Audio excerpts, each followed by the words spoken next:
In this Adobe Premiere Pro tutorial, we're going to learn how to set a default transition and how to change the default transition duration. By default, Premiere Pro uses cross dissolve as the default video transition, but you can change it to any transition you prefer. Let's start with setting the default transition. Go to the effects panel, open video transitions, and browse through the available transitions. Select the transition you want to use as your default. Now, right-click on that transition and choose Set Selected as Default Transition.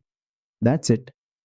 From now on, whenever you apply the default transition using the shortcut or right-click method, Premiere will use this transition instead. Now, let's change the default transition duration. Go to the top menu and click Edit. Then choose Preferences and click on Timeline. Inside the timeline preferences, you'll see an option called Video Transition Default Duration and Audio Transition Default Duration. Here, you can change the duration in seconds.